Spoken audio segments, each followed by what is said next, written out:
assistant stole it.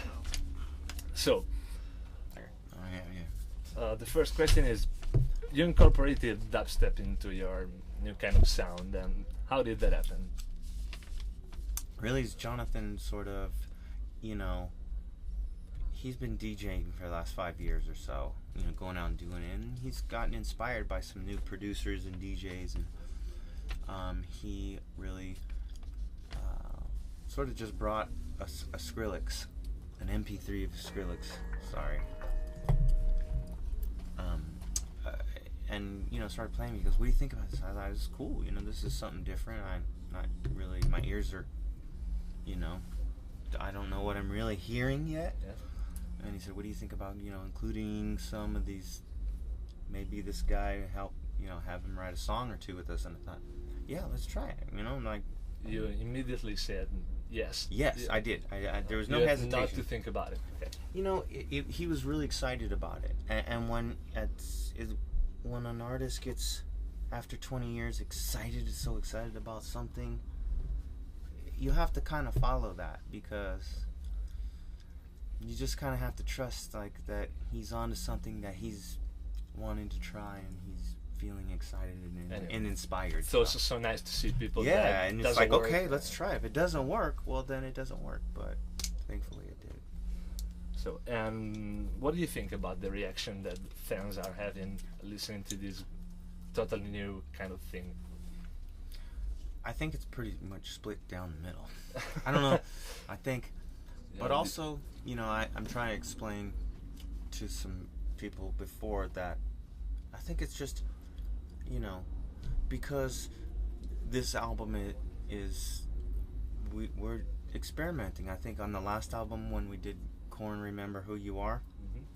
that was us trying to kind of get that fire again, and now we felt comfortable to kind of go out and try something completely new. I think that it's time to kind of to do the 180 and also just add a new element into the catalog of already great albums, you know. Okay. Does the dubstep elements change something in your way of writing music? And while you were composing, was it challenging to work with? It was challenging because the way that the synthesizers, they're sort of these big, massive, attacking, you know, and it's sort of like you feel like you're going to be swallowed up by this giant sound of the synthesizer, and so, well, I have to kind of build a wall of guitars to kind of compete with that, and yet it's competitive to come up with these sounds. And also, if the sound of the synthesizer is just too much, then maybe just create something to support it and complement it. Or, you know, that it was challenging, and we also, you know, tried different tunings, which we normally tune down, you know, our guitars, and we tried tuning everything to a standard tuning, and that seemed to work out pretty good, and it kind of gave Jonathan a fresh kind of canvas to lay out his lyrics and his melodies across, because it was always the low tuning, and I think it was kind of a little stale for him, and I was saying something different for him. So you used your signature guitar on the record, just that, the 7-string guitar? There's a few 7-string guitars that I used, and then some overdub guitars that I, you know, old vintage stuff. But I mean, I used a Marshall, you know, a Marshall amp and a 412 cabinet, and, you know, all the things I normally record with for the last 10 years, you know, which are just analog tube amps and analog effects. I try to stay away from processing my guitar signal as much as possible, because I don't like it. I'm not saying it's bad. It's just there's just something warmth about analog stuff that I just like. Okay, I know that you refer to your pedal board as a spaceship. Yeah. Can we talk about it? Yeah. A bit? Yeah. So, are you introducing something new, or is I just mean, there's a few things that I sort of have messed with in the past few years, which are, you know, layering EBOs is really something that Atticus Ross and I did together on the Untitled album a lot of, and it just kind of creates an atmosphere underneath underneath everything. That in combination with a whammy pedal and a reverb pedal, and maybe Electro Harmonics makes a pedal called the Microsynth. Yep. Love that pedal. That pedal's all over the new record. You can hear it all over this. So that, and also they make a pedal called the Pog. Yeah. Me and Jim Monty, our engineer, we love that we can get really massive sounds out of that thing. And we can find difference between the rig you use in the studio and the rig you use live, or yeah, because the rig live is Mesa Boogies, triple rectifiers. They're really roadworthy. They can take a beating, and when you're playing shows every night, they're durable. And in the studio, the amp that I use is an old Plexi Marshall that's been modified, that stays home because that's my baby. And there's a few cabinets that I leave at home, and and the diesel amps that I use, they stay at home. The VH4. We have a VH4, a Herbert, and then there's a Bogner amp that we use. There's a VHT that we use, and there's just a row of them. Okay. That just stay home and safe and insured, and don't even look over there.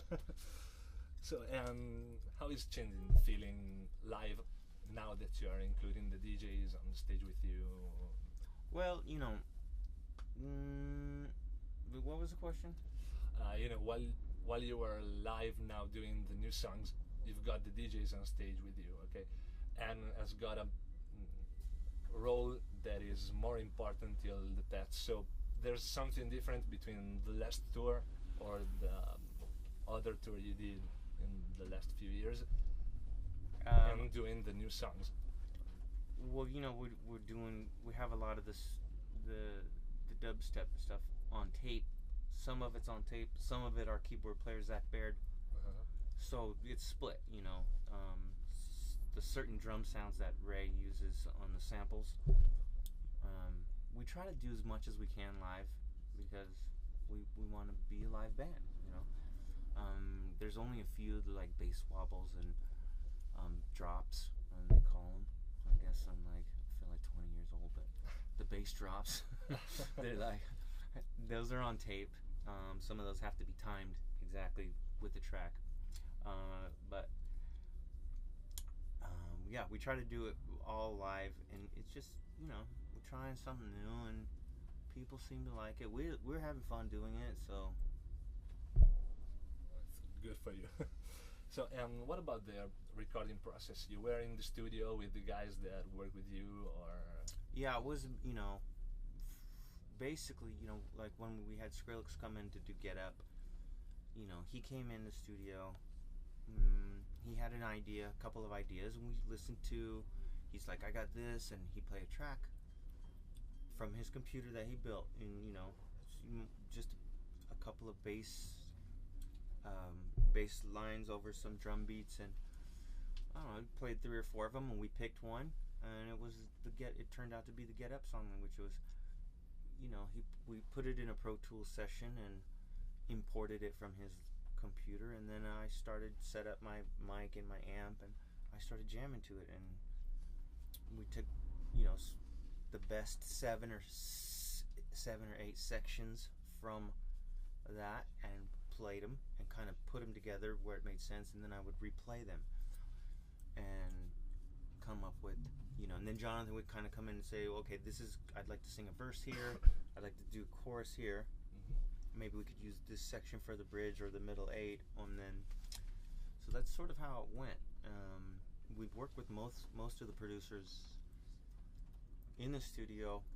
There were a couple that we couldn't just because schedule conflicts and location. Feed Me as from the UK, Noisy is from Netherlands. Those guys, they can't all get on a plane to come to Bakersfield. And it's a lot easier to the guys that were local, at least lived on the continent to come to the studio. So those guys we worked with. Okay. And what should the fan expect from 2012 and 2013, maybe with the new record? Are you already working on a new record, or you're just touring this year and you're not thinking about what will be the next record for Korn? We're just touring.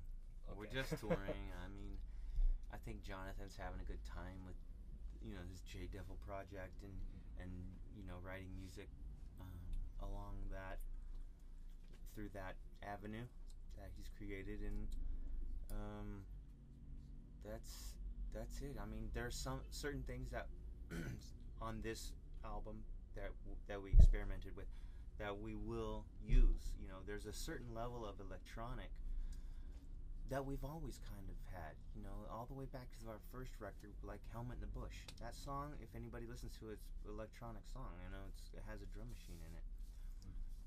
It's one of my favorite songs on that album too, and still one that we like to play live a lot. So, you know, Follow the Leader had this song called, there was a couple electronic songs, like Cameltosis. That song was an electronic song. There's, each album has an this is just sort of a continuation of that, and an expansion. And then I think a lot of the recording techniques that we used on this new record we'll take with us and use recording wise, but creatively it's sort of, you know, up in the air. But I'm just focusing on putting together these concerts through the rest of the year. Okay, so I have one last question. So what can we expect from your live show tonight? I think you know, a lot of energy. I think some fun. There's, you know, there a lot of exorcisms. I don't know. I think just people just to come and kind of like, you know, music is our drug now, and I think it is for a lot of people in some way. And it's kind of like, you know, let go and forget about the crazy world on the outside of the venue or the concert hall or the club, and just kind of like forget everything and just have a good time, and then sort of get lost in the music. And that's why we do what we do. Okay. Thank you very much.